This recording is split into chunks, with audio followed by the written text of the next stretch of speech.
Ça permet d'une part de montrer que l'histoire c'est quelque chose de vivant, c'est quelque chose qui a un intérêt pour aujourd'hui, c'est un matériau qui bouge, qui a un intérêt pour ces jeunes.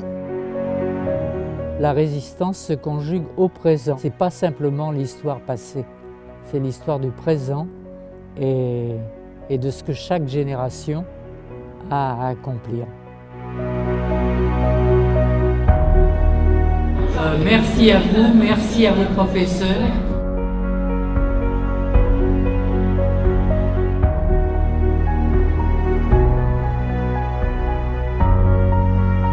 Il y a des moments où c'était super triste parce que quand j'ai vu comment ils étaient malmenés, les gens, les trucs qu'ils ont subis pour libérer la France.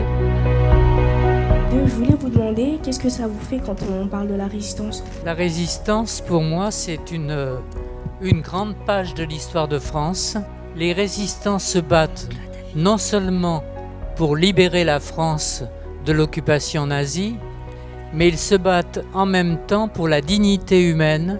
En 1943, les responsables des grands mouvements de résistance se réunissent dans la clandestinité à Paris et ils décident du programme qui demain sera appliqué en France quand elle sera libérée.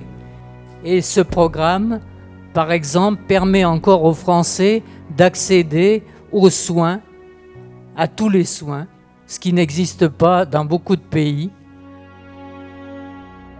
Pensez-vous que les actions des résistants pourraient influencer les jeunes d'aujourd'hui s'il y avait une guerre semblable à la Deuxième Guerre mondiale ? S'il y avait quelque chose comme ça aujourd'hui, la situation serait très différente parce que le monde est différent. Aujourd'hui, on peut discuter avec quelqu'un qui est à New York de façon instantanée.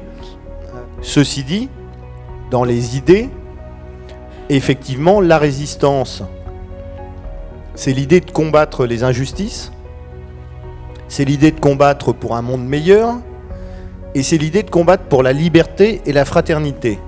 Donc ça, c'est évidemment des notions qui aujourd'hui existent encore et valent la peine qu'on se batte pour elles.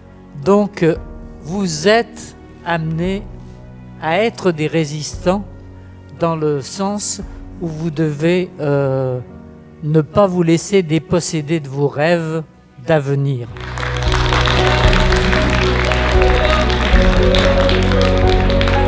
Très intéressant et très constructif. Il y avait plein de choses que je connaissais pas. Et le fait d'avoir parlé avec un historien et une femme qui avait un mari qui était résistant, c'était très instructif.